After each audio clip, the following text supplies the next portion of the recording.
कोल्हापूर जिल्ह्यातील काही महत्त्वाच्या बातम्या आता आपण थोडक्यात पाहणार आहोत। त्यासाठी आता पाहूयात संक्षिप्त बातम्या अर्थात फास्ट न्यूज। विधानसभा निवडणुकीच्या पार्श्वभूमीवर इचलकरंजीत माजी आमदार अशोकराव जांभळे समर्थकांचा मेळावा झाला।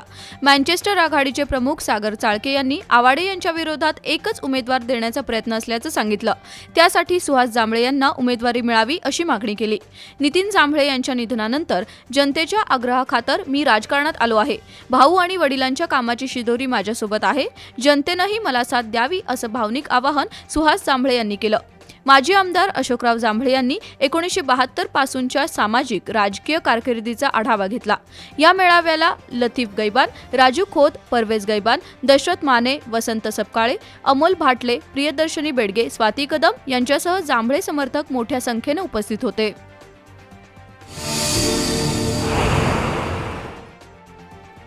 बुलढाणा इथं झालेल्या 18व्या राज्यस्तरीय रॉलबॉल स्पर्धेत कोल्हापूर जिल्हा संघानं तृतीय क्रमांक पटकावला। कर्णधार अवनी महाडिक, गोलकीपर जान्हवी निंबाळकर, अनुश्री चोडणकर, अनुश्री कोणे, सामिया बागवान, आदिती शिंगारे, समीक्षा सावंत, प्रेरणा येरुडकर आणि स्वरा निंबाळकर यांचा संघात समावेश होता। मुलांच्या संघातील श्रीवर्धन महाडिक, कौस्तुभ हरणे, आरुष महाडिक, राजवीर काळे, अर्णव महाडिक, युसुफ खान यांनी उत्कृष्ट खेळाचं प्रदर्शन केलं।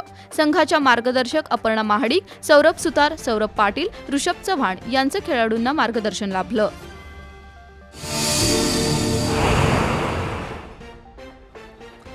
महिलांच्या कलागुणांना वाव मिळण्यासाठी सकल जैन महिला मंचतर्फे खेळ खेळूया पैठणीचा होम मिनिस्टर कार्यक्रम घेण्यात आला। रामकृष्ण हॉलमध्ये झालेल्या या कार्यक्रमात 150 पेक्षा अधिक महिलांनी सहभाग घेतला। झी मराठीवरील चला हवा येऊ द्या फेम वृषभ अक्कीवाटे यांनी आपली कलाकारी सादर केली। 60 वर्षावरील गटात पल्लवी पाटील पैठणीच्या मानकरी ठरल्या, तर सीमा पाटील उपविजेत्या ठरल्या। 30 ते 60 वयोगटात राखी खोडके यांनी पैठणी जिंकली।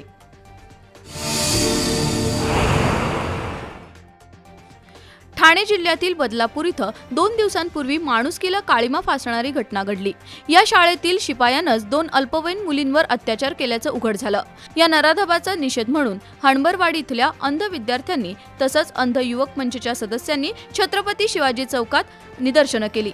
तसंच शिवाजी पुतळा ते जिल्हाधिकारी कार्यालय मार्गावर मूक मोर्चा काढला। जिल्हा प्रशासनाला निवेदन देऊन या गुन्ह्यातील विकृत नराधमाला फाशीची शिक्षा द्यावी अशी मागणी केली। यावेळी अजय वणकुंद्रे, संजय ढेंगे, संतोष पाटील, अमोल कांबळे, सागर कुंभार, विनोद देवगड आणि विद्यार्थी उपस्थित होते।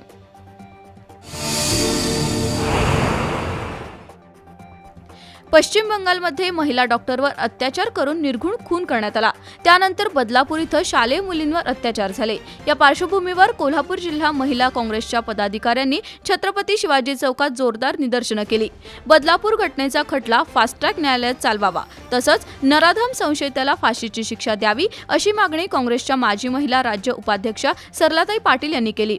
यावेळी माजी नगरसेविका भारती पवार, दीपा मगदूम, वृषाली कदम, मनीषा बुचडे, संध्या घोटणे, संध्या बेलेकर, चारुशीला पाटील, नसीम चिकोडे, पूनम हवलदार यांच्यासह पदाधिकारी उपस्थित होते।